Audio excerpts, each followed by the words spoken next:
Hi. What a surprise. I was on a couple weeks ago, but you were on vacation, which I hope was amazing. Went to Mexico. It was amazing. It was, Yay. What yeah. part of Mexico?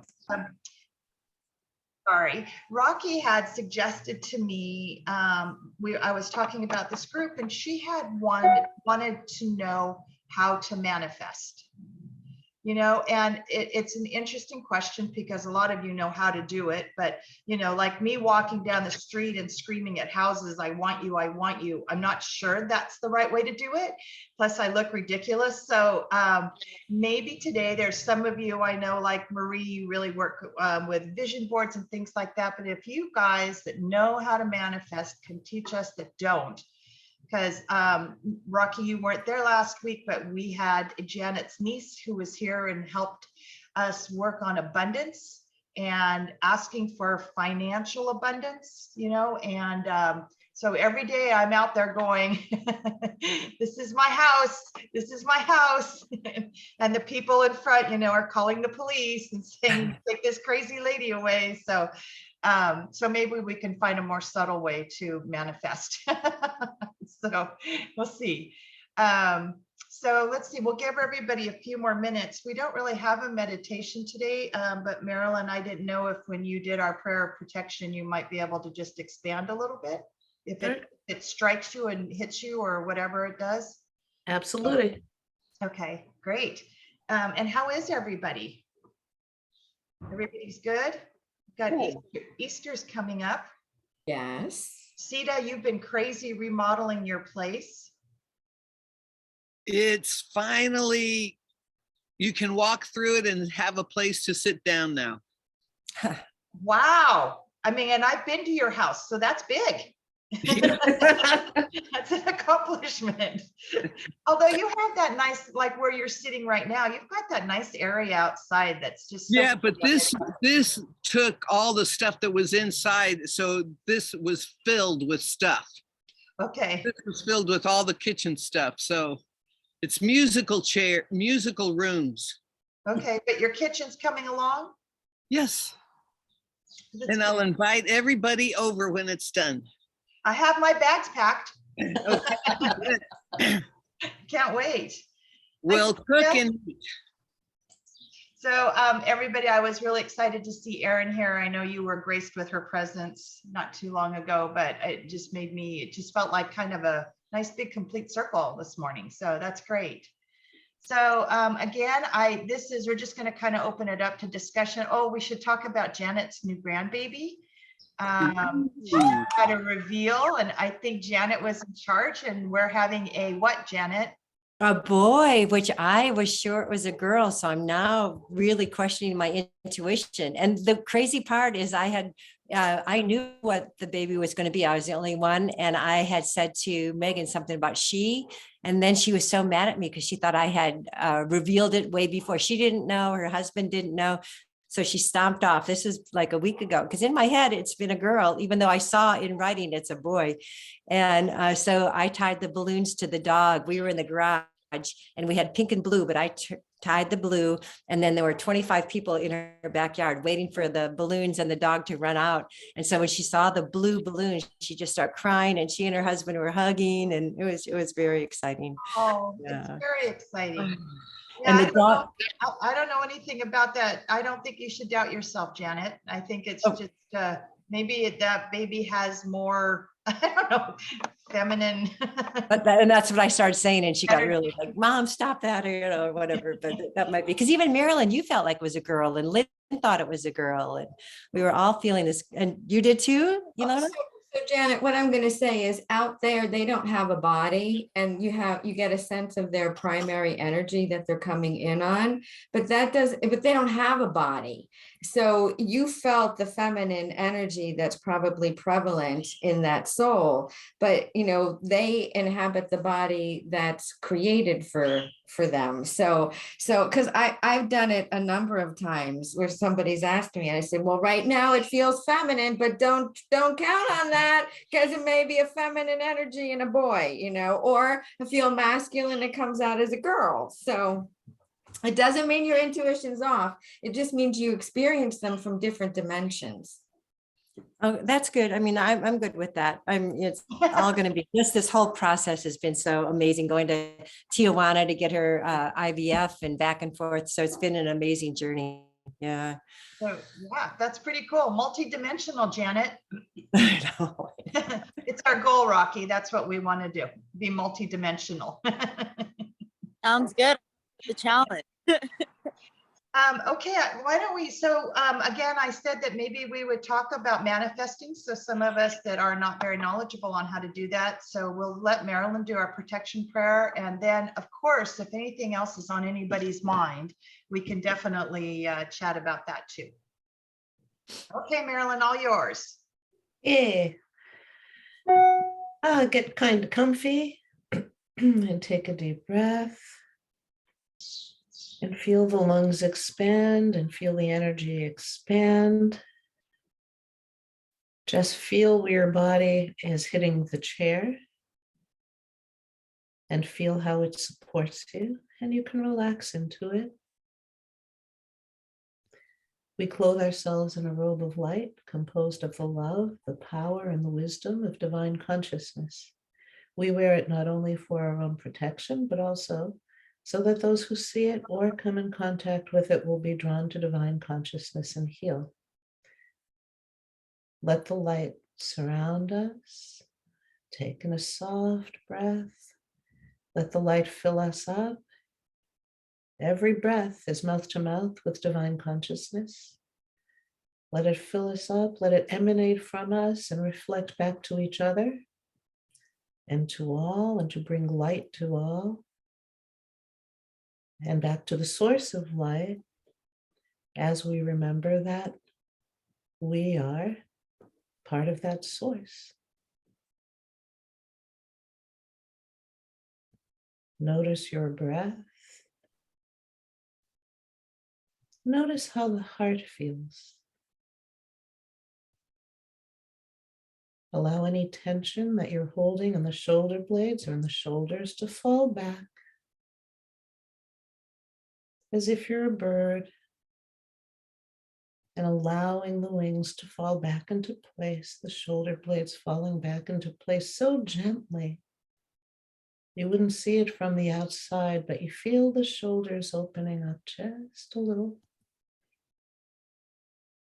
And on the next soft breath, you feel the heart opening up and emanating. And you get a sense of how vast it is. On the next soft breath in, notice the light emanating from you, your auric field, your energy, however you think of it. Layers and layers of light that connect you to all and yet protect you. That light is whole. That light is energized. And that light is working with you always to heal anything that you'd like healed, whether it be of the physical, the emotional, the spiritual. Take in a soft breath. And notice your heart energy and how it goes down your arms. Allow your palms to rest upward and feel that energy as if you're holding golden balls of light. That's yours to play with, to hold, to share. And it's connected to the heart.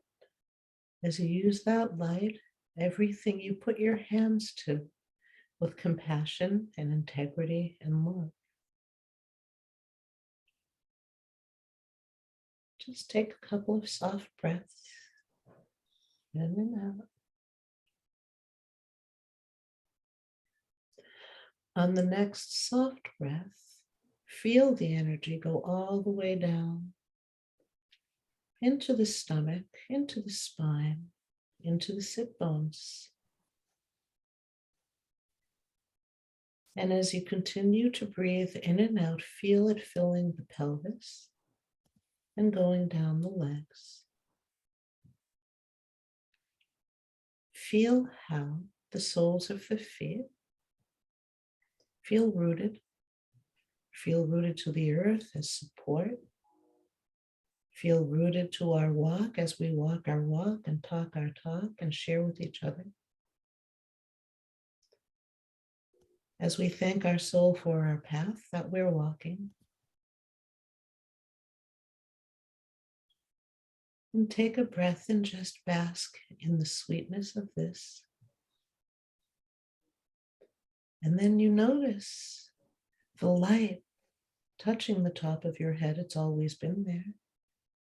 A cord of light, connecting all, connecting us, and to divine consciousness.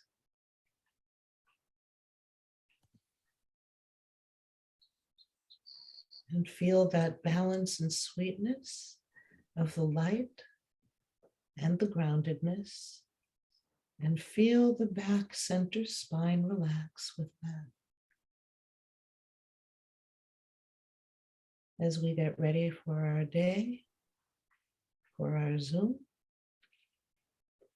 as we prepare and get ready to serve in whatever way we serve all, and remembering to include ourselves in the process. Take a deep breath and feel the support of each other and the support of the guides and the ancestors and all who you invite to be around you. And feel the joy of that and the balance. And sit with that for a moment until you feel yourself smile. And be present. And open your eyes.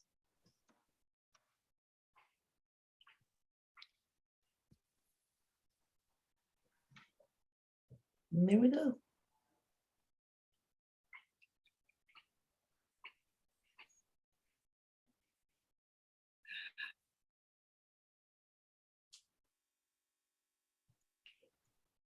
Thank you, Marilyn.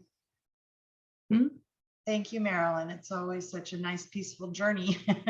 Well, I never know what's going to happen. I trust them. Yeah. It's custom made for now. Yeah. And Well, for us, and yeah. for us, because it's channeled. And so it's, yeah. Well, Yay. I guess they knew what we needed today. So Janet, I saw you, and I know Marie, I want to hear from you too, because it's something you concentrate on a lot about manifesting. But Janet, do you have any tips, or do you have any, what is manifesting? How about that? So you think about, we manifest every day. You think about, you want to buy a new car and you start looking at cars and you start thinking, oh, which one's going to, you go to the feeling. How is the Jeep going to feel? Or how is the Mercedes going to feel? We do it so easily. And then we think of things like money or the love of our life or whatever. And all of a sudden we hit a block, and it's so interesting that we create that block, or we have that block from our domestication, as Marie might use that word, and then it doesn't happen. And so what we have to do is really allow ourselves the belief. What did they say? If you believe it, you will see it. So it's believing that it'll happen. We can believe in a new car. We can believe in a new hairstyle or a new dog or whatever that seems easy, that we don't use those same tools for the big things that we really want. And if I really believe in the feeling part, like if you go, how would it feel to have a big, beautiful house? How would it feel to have freedom and walk along with a backpack? You want to get to the feeling part of it. And then the universe gets it. It gets like, okay, now I hear what you're trying to create. And it can be so amazingly powerful. I think of, Marilyn creating her health when she was given that horrible diagnosis. And then she was able to go to the ocean, right, and visualize the negative cells leaving your body and believing that she could be okay, right, Marilyn? I mean, that was a journey, a huge journey for someone. She's an example where we can say, Marilyn did this, that's like life or death. We can do money. We can do money, you guys. When Colleen talked about money, and Rocky, I'm sorry you weren't there, but I knew her and I knew her parents. They were flight attendants. My brother, they didn't have money. They didn't come from money. They didn't think about money. They were pretty down to earth kind of people. And when Colleen and her husband lost their job, and a year and a half later have a 5,500 square foot house, over $1 million in their bank in 18 months. I have watched her do this. So I believe it. I believe it. Yes. But the key is she believes it, right? Yes. It's not just about me standing out there saying I deserve this big, gigantic ass house that's down the street from me. It's not just saying I deserve it. It's believing that I deserve it, right? And feeling it, Lisa, feel what it would feel like. I mean, I'll just share this other story of when, years ago, I was saying, I want my mate. And I figured, okay, I'm just like looking in the wrong direction. And I said, maybe somebody even just like my ex-husband. And I've met Mike, 3.5 years ago. Not only was he exactly the same personality style, but he was born on the same day as my ex-husband. And I exchanged their names because they seem so much alike. And, I did manifest that because I remember how it felt, the safety, the having, whatever stability that they create. So, but be careful what you put out there. You have to be ready for what it's going to bring. Look at Marie and Aaron nodding like, okay. Well, Marie, you do vision boards. And I know that's a way to manifest as well, right? Yes. I haven't done vision boards since COVID, but yes. I do the vision boards. I've done classes in the past. Actually, Aaron took one when we did the vision board, and I think a lot of your stuff on your vision board came to be. Putting it doesn't matter what the images really truly look like, as long as you connect in what the meaning is, because it really is about symbology. And when you put it onto the vision board, it's interesting what that intention creates, and for me, when I've created vision boards, there's been different things that I've done that was always surrounding around family, surrounding around my education, and all of that did manifest. The education piece, getting healthier manifested, the family being happy and bonded manifested. But Janet is absolutely right. It really is about believing it, and then setting that intention of what it is that you are wanting, but also being very clear that you may get what you want, not necessarily packaged in the way you envisioned it at times, but it'll come. What was I going to say? Dr. Bruce Lipton has a meditation that he does for healing people. And he basically starts them with them going into the meditation, believing that they're already healed, that they're completely healthy, 100%. And then they come out of the meditation as if nothing is wrong with them at all. So, and this goes a lot to his research, I don't know if any of you are familiar with Dr. Bruce Lipton. So Dr. Bruce Lipton, what he did is his stuff has been replicated many a times. So he put identical cells on three Petri dishes, and each one of those Petri dishes had a different solution. So this kind of goes to the biopsychosocial model, where belief is a big part of it, environment is a big part of it. And what he found, that each identical cell in each Petri dish behaved differently. So he began to ask why. And what he understood is that it came down to the environment and the belief. And so they kept replicating this research of his. And so what we come to understand that disease does, if you believe that it's in my family, I'm going to get it, the likelihood you're getting it, that DNA activating, is very high. If the environment is supportive of that, the activation of that DNA will also be manifested. And actually, Dr. Mark Hyman talked about that, because I think there was research that he was doing on Alzheimer's. Is why is it that you have people with these long history of Alzheimer's disease, and one of them doesn't develop it?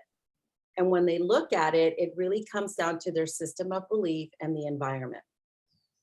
So there's so much to be said about the intention, right? Of how you believe and what you're wanting, that it does manifest, but you have to start believing it.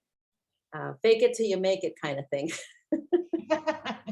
Well, go ahead, Ilona.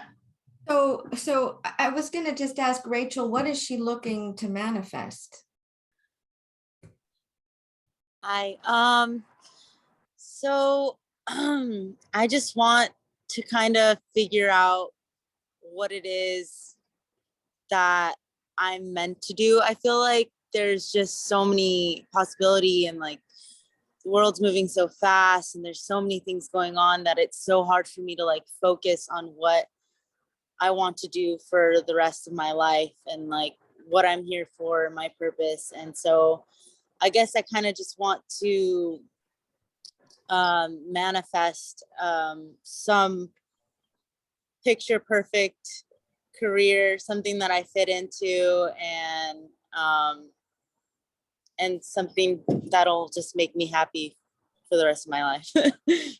Okay, so That's that's a lot, but right. No, so that's not necessarily about manifesting. That's about soul's purpose. That's about a whole other level of personal awareness.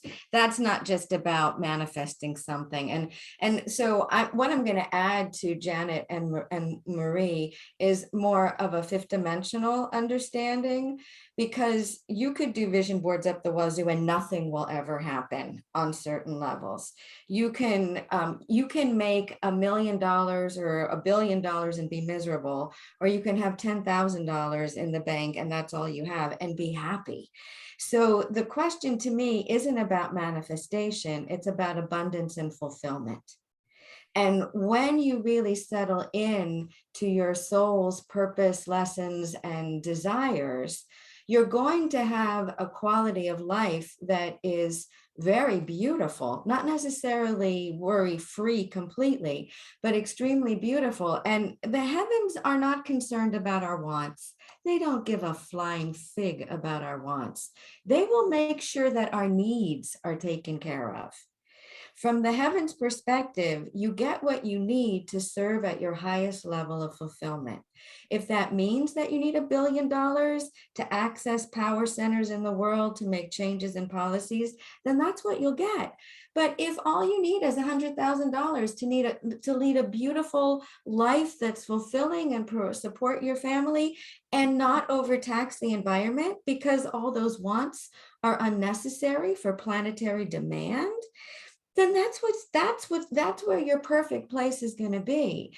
The experience that we have in the United States of luxury is not sustainable, and it will not be sustainable for the future. So Rocky, as you're going towards your future, what is it that makes you smile, and how much do you need to have that smile?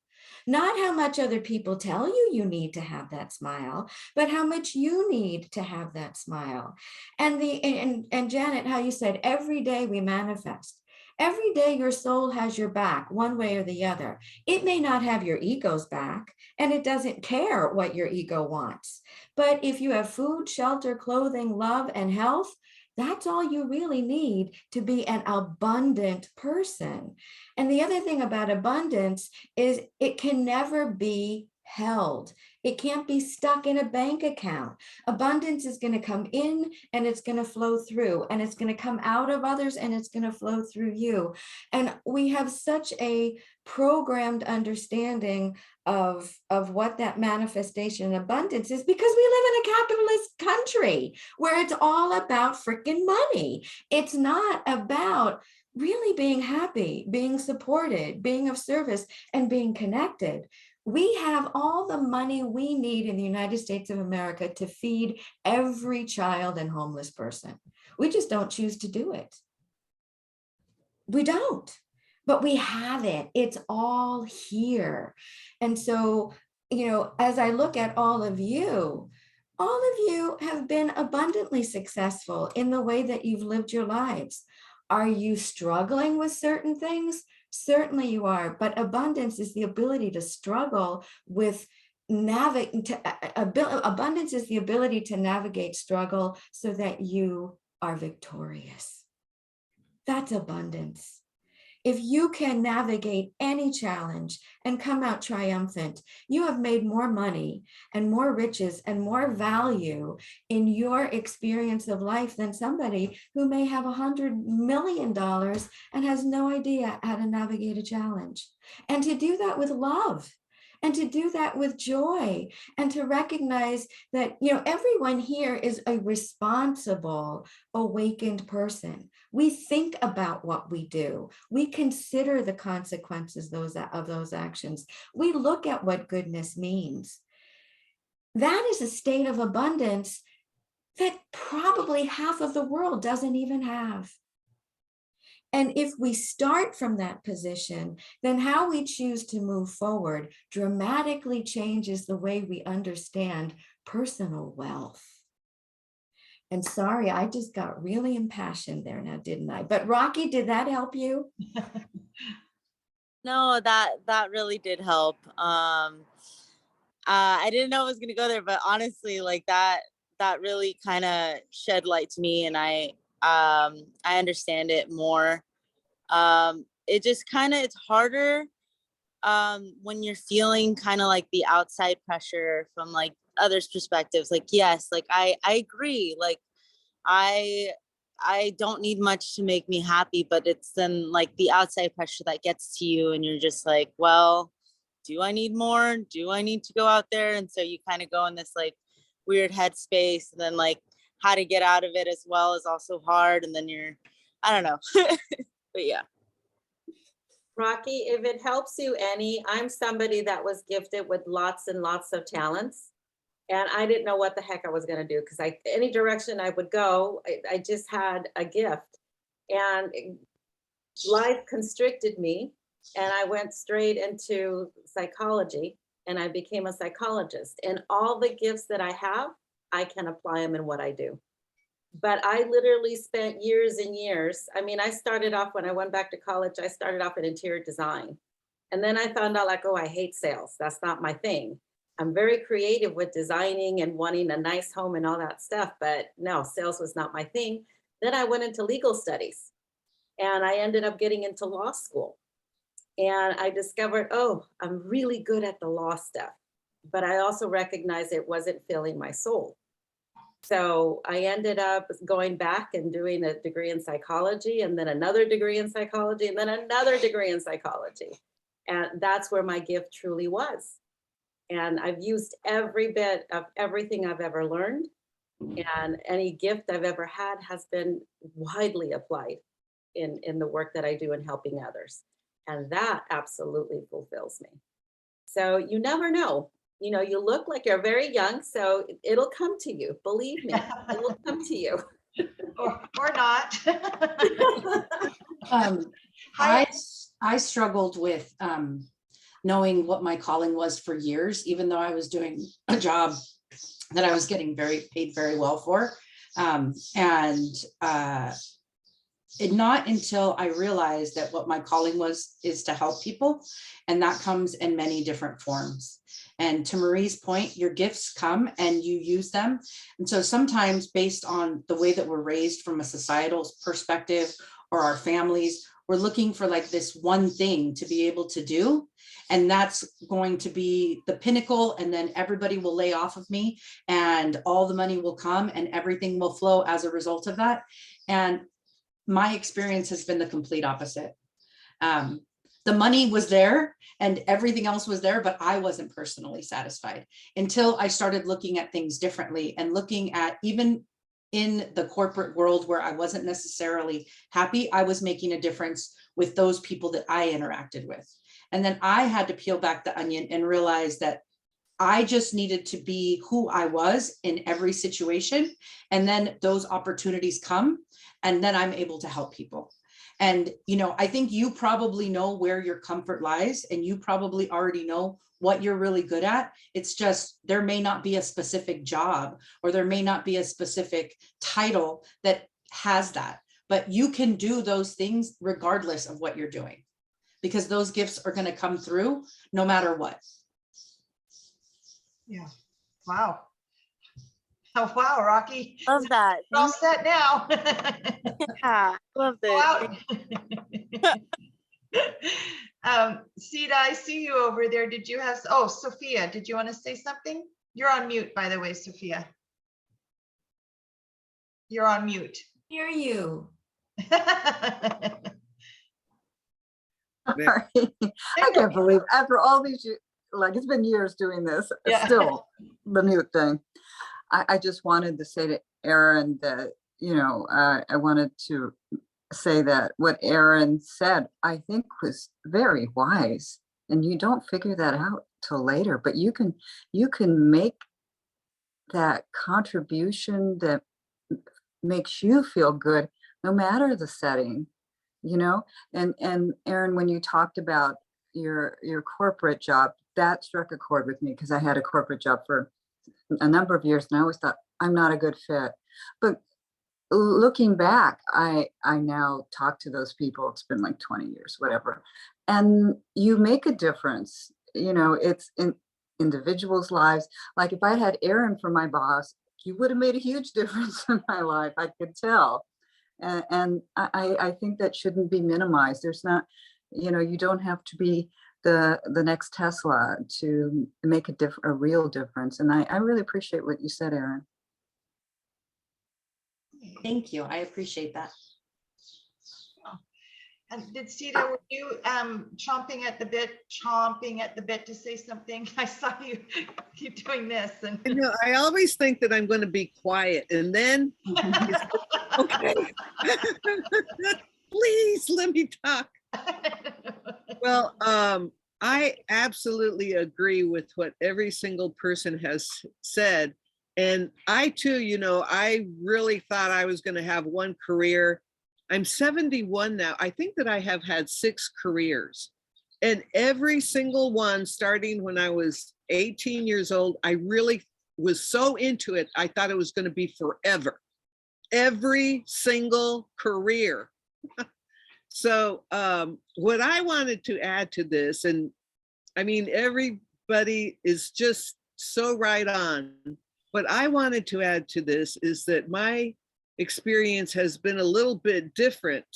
So I have just one point that's different for me than what you were saying, Ilona, about spirit. And so I don't know if I've said it before, but for 27 years, I was a super devoted atheist, okay? I did not believe in afterlife, in supreme beings. When we died, the worms eat us, end of story. And I really thought that anybody that thought that there was an afterlife, I mean, I was raised Catholic, and when I was 13, I said, okay, you guys are fired. I really thought that it was a type of vanity that people had to think that we continue on and animals don't. I thought that was like, but now knowing Marilyn, of course, we know that they do continue on. But anyway,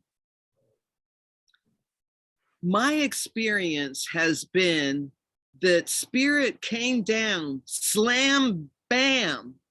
And so that's the part that I disagree with. They care so much what we care about.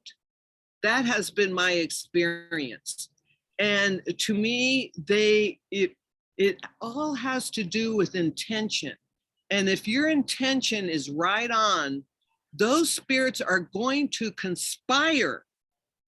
I'm telling you, the conspiracies are so heavy duty, and they will start giving you all kinds of little flowers, all kinds of little things. And you go, oh, goody, oh, goody. But it's only to get your attention, you see. It's only to get your attention because they're after you to do something else. Your life purpose, right? And it can be lots of things as we come to find out.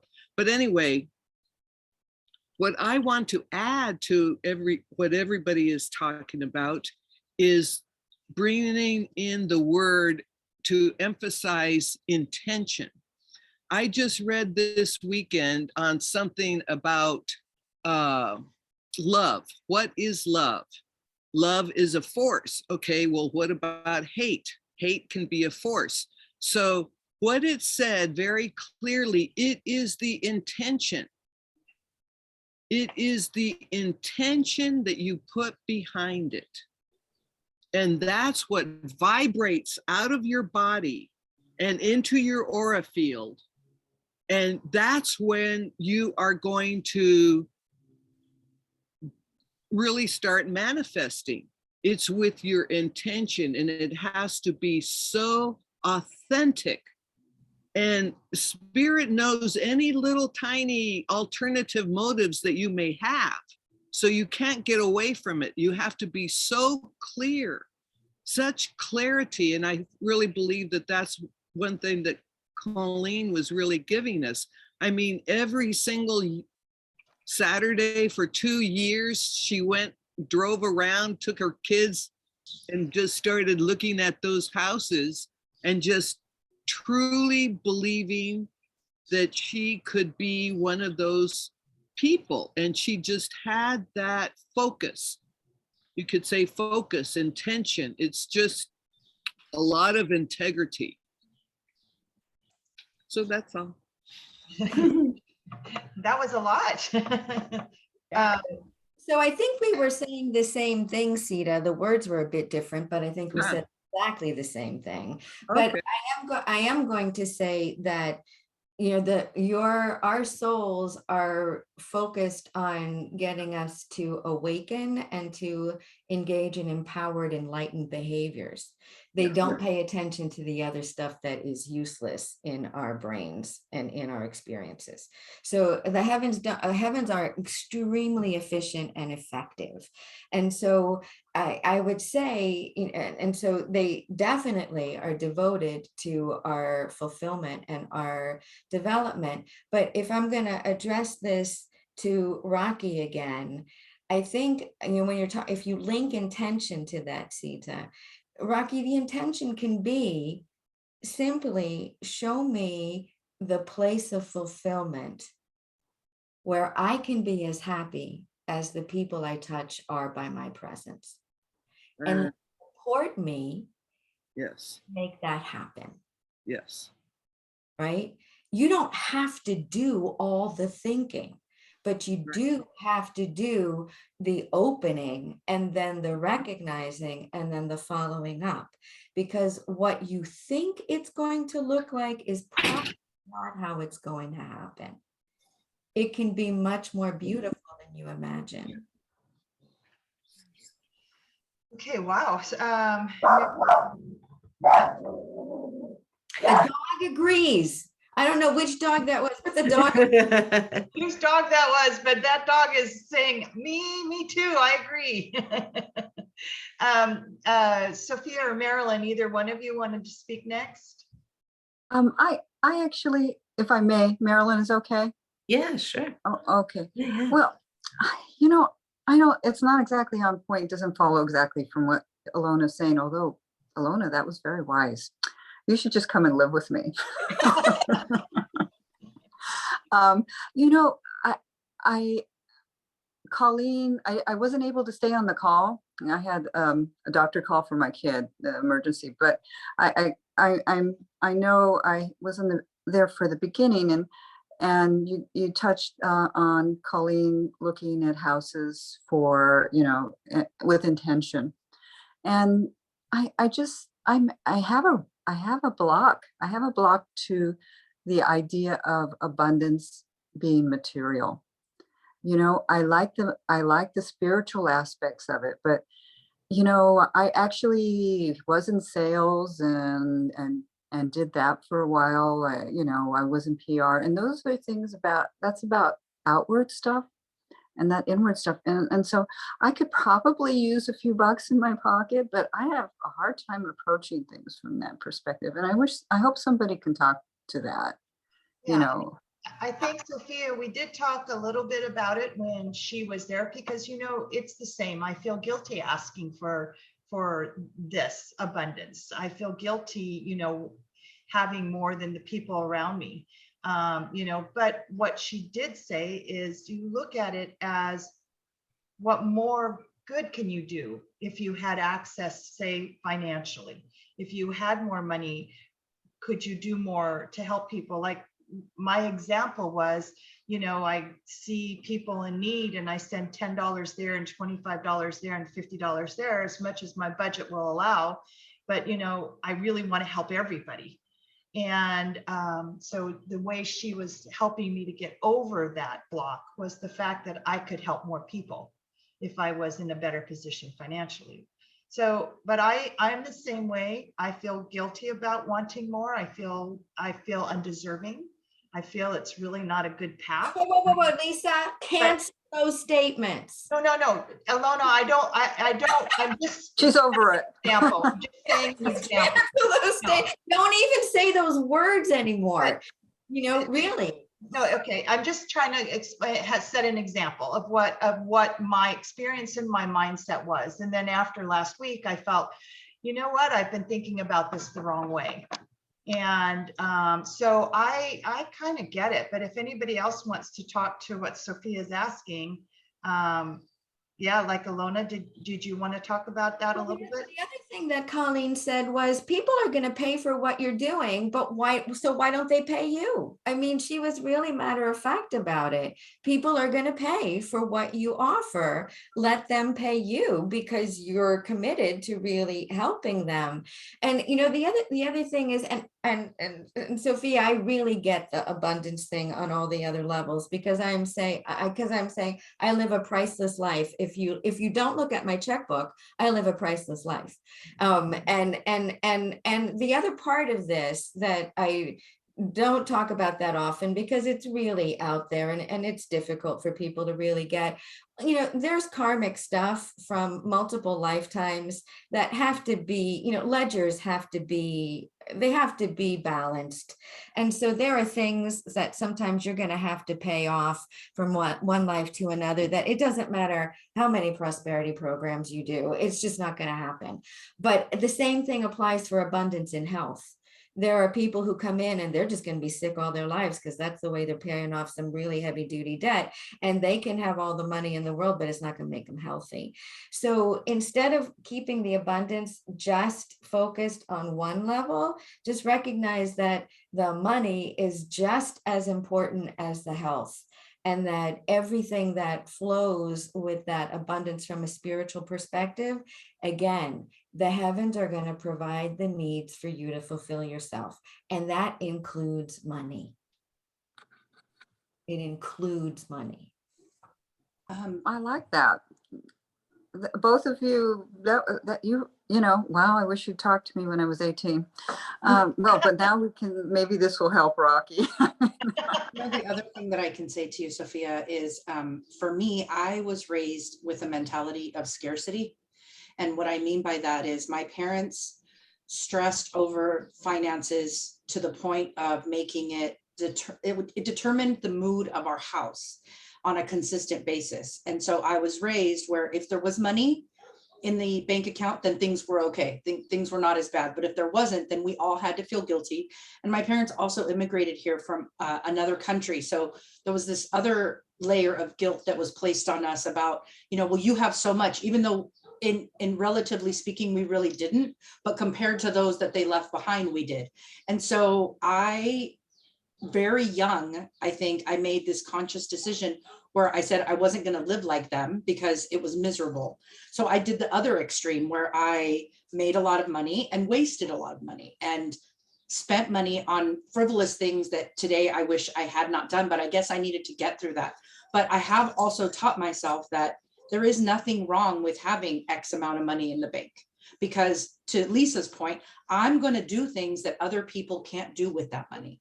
And I can also relate to the corporate piece where you see the abuse and the misuse of funds. And so then you start to think, is that what I would do? And you wouldn't, because that's just not who you are. You may have been in that environment and you may have been exposed to that, but you would never make those decisions. And so it's really, to me, I think it all has to do with your thoughts and your mindset. And, like, I'm not saying that I'm a millionaire, but I do if anybody ever asks me, how are you doing? Or, where are you financially? I live in a world of abundance, and whatever that looks like at that moment, that's what it looks like.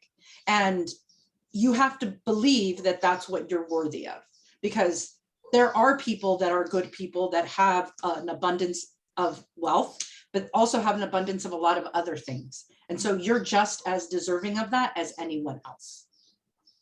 That is very interesting, Erin, because even when Colleen was speaking, she was initially, she introduced her topic talking maybe about, I think she did anyway, somebody did, talking about the other aspects of abundance, you know, in one's life. So, you know, your family, your pet, whatever. And you know, that really was hard for me because I need abundance on a lot of different levels. So, but the money thing would allow me to do something that I really want to do for other people. And that resonates with me. Yeah. You guys, thank you so much. Thanks for coming today, Sophia. Yeah, I gotta go now. I got what I need. Okay. It's cute. Cool. Rocky, I just wanted to clarify, I know you see the name Colleen on your screen. That's not the Colleen we're talking about. This is, we had Janet's niece came and spoke last week, and her name happens to be Colleen as well. So I'm sure you're like, why isn't Colleen chiming in? But it's just a different Colleen. So I was. I thought so. Marilyn, did you want to add anything? I had all kinds of thoughts to add, and then everyone covered it and then some. Yeah. This was magnificent. And the only thing I would add is, Rocky, you're already manifesting, because if you look around, you have a whole bunch of aunties who are now rooting for you. The manifestation's happening, you know, the energy is coming, the flow is there. You chose that, you manifested that. So as did me. That was in my head when, after you were done, we were done doing you were doing the prayer. I was thinking, I was like, wow, like, this is amazing. I feel like I manifested this. You did. Yeah, you did. You did. You know, and I also wanted to say, you know, when we think of abundance, it's interesting. It'll be different for each of us, whether it's freedom or stability or ability to help people or adventure. You know, it's so if you think of what abundance means to you, it may be like, for me, I think of love, freedom, health. Yeah. And so then whatever amount of cash, it's only paper. That's the funny part that we're talking about, is this paper that was manifested where they're making it all the time. It's so funny that we have such a block about it. But if we think about what our hearts and souls want, freedom, love, health, you know, now what else? Family, it goes in with that, friends, connection, right? Yeah. It's really much more simple than we think. Yeah. How are you doing, Lynn? Oh, it's been, I'm just taking notes. I have 2 pages. It's been noisy over here, so I've been muted a lot. But what a great topic. And I agree with, I guess it was Sita said she agreed with what everybody said. But I noticed that I always, like, my purpose in life is to find my purpose in life. And so far, you know, what I want for myself keeps changing.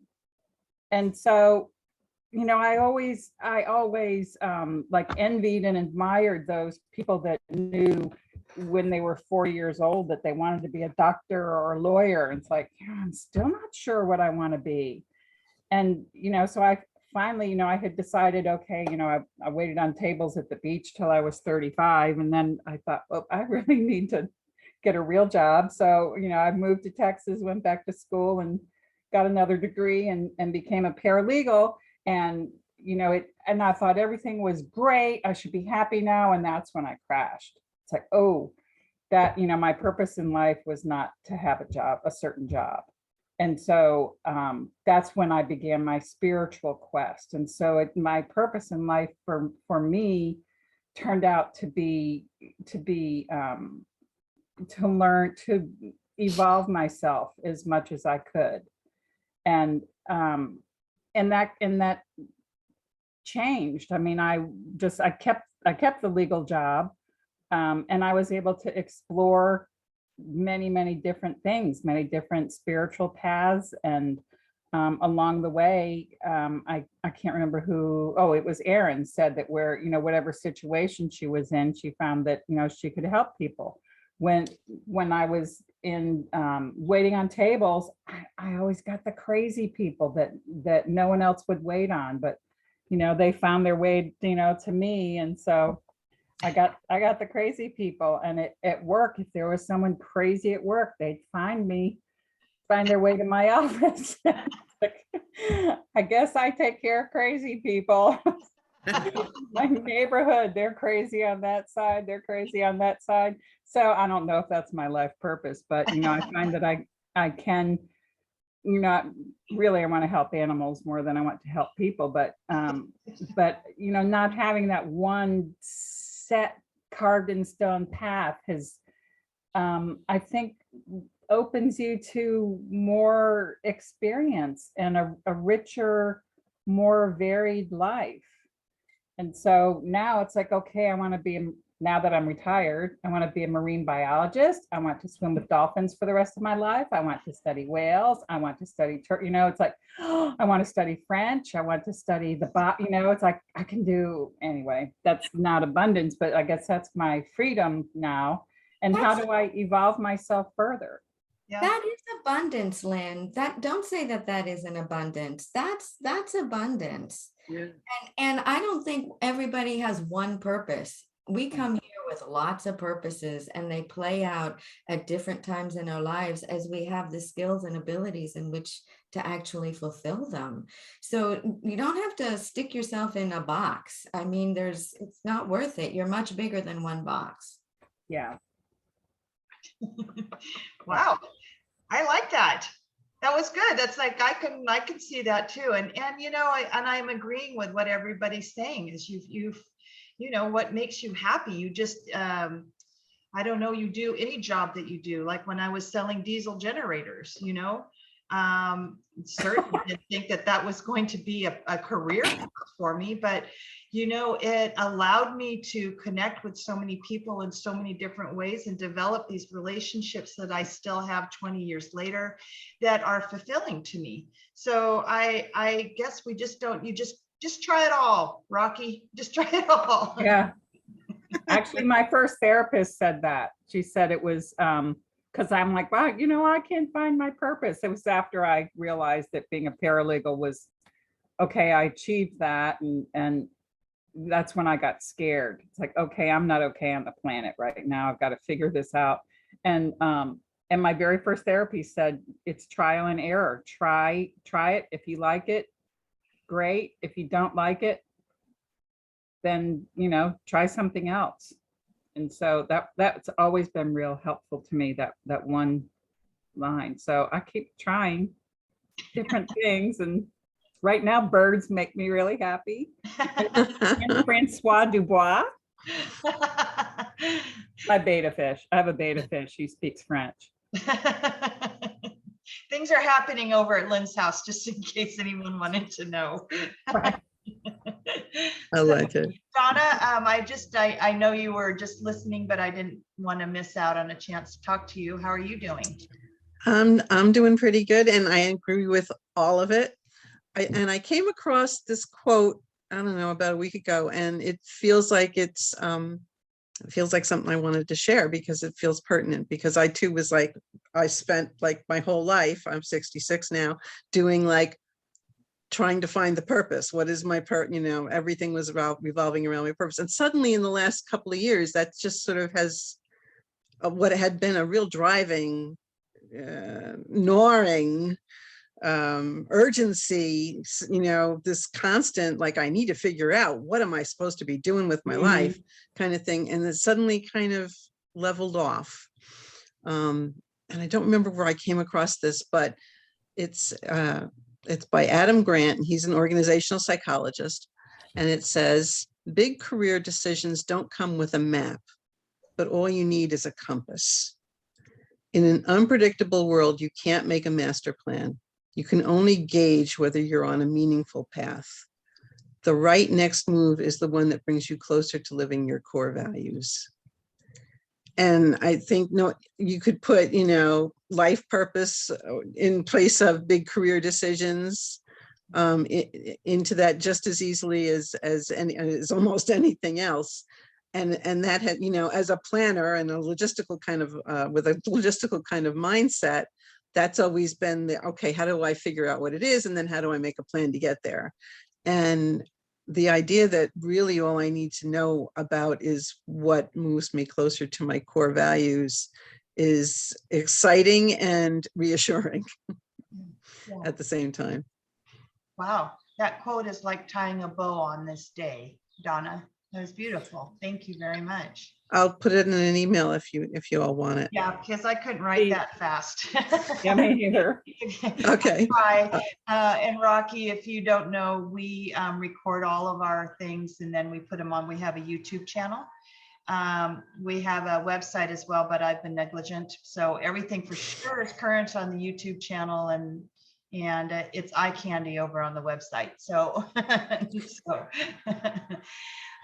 ladies, did anybody want to add anything? Rocky, how was your first day here? Absolutely love it. Of course, I'm a little timid and a little intimidated at first, but I'm sure I'll warm up a little bit more as the weeks go on. And I'm just so thankful and happy to be part of this new group and adventure. And yeah, thank you, Lisa. Thank you, everybody. Thank you. Thanks for being here too. Thank Happy you. that you're here. Yeah. So, anybody else want to add anything? I Marie? had a question, the YouTube, what's the address to that one? Because I don't know. It's I will send you the link. Okay. And I upload our videos every week, so it's current up till today. And so I'll send you a link. I know some people have had some hard times getting to it, and I'm not sure why. I think I can't remember if it was I did. Donna that Yeah. I sent her a link and she couldn't quite get to the videos, but I will send you a link to the site and it has all our videos. Me too. Yeah, no, I'll send it to all of you. Oh, good. Okay. So I'll do that today, and then then you guys will have all the current videos. And I don't know if I don't think it's a private site. I just create all the videos and unlist them so that, you know, people in general population can't find them, because we do share some personal stuff on there. And some of the videos that were way personal, I have never uploaded. I keep those somewhere else just in case anybody ever wants to reference them. But the ones that I upload are unlisted and just for us. So maybe that might be creating some problems. So I'll try and send out the link. I'll send the link out today and you guys can tell me if it works or not. Yes. I have something I just thought of. Oh, good. It goes along with this abundance and manifesting and all of that kind of stuff. I was talking before about intention and the spirit world. I think the main thing, because I was already manifesting lots of wonderful things when I was an atheist, okay? So that didn't really have anything to do with it. What I think happens is that when we put out a question, when we put out a request, in other words, when I'm requesting from the spirit world, but you could be just requesting from the universe, right? When you put out a request, when you ask for something, you are beginning to set your intention. And it's the intention that we vibrate out, and that's what's going to manifest. So, yeah, if we have intention to have really good health, but inside we're constantly asking that, gee, maybe I won't have good health. You know, I might get whatever, you know, Granny had. Then that negates our intention, and then it negates our question. Right. So then it's really negates our belief, et cetera, it trails down. Right. So I think that that's the main thing that I was wanting to say is that, I mean, the Hicks people were talking about that. We have to ask. Asking is a type of surrender, maybe. So anyway, that's all. Thank you. Thank you. Which is brings us around full circle to what Janet said, which is you have to believe. So believe in it. Yeah. Thank you, Ilona and Marie and Janet today too for giving us some good insight and some things to write down in our books, journals. And this was great. I think this was kind of fun. So thank you again, Marilyn, too, for leading us. And unless anyone has anything to say, I guess have a great week and we'll see you on, oh, Janet. Yeah, so Colleen would love to come back if we want to do a step 2. And so, yes, I can check with her to see what oh, good. And Yeah. she's amazing. Yeah. Yeah, just give me one more week, Janet, to manifest. So I can finish that story. I think she said a month. Give you guys a month. All right, good. That gives me more time to yell at the house that I want. So, okay, great. Thank you, Lisa, for everything. Thank you, everybody. Okay, Yes, have a great weekend. Thank you. See you guys later. Thank you. Everybody, it was wonderful. it was. Thank you. Bye, Colleen. Hi. Hey, Marilyn.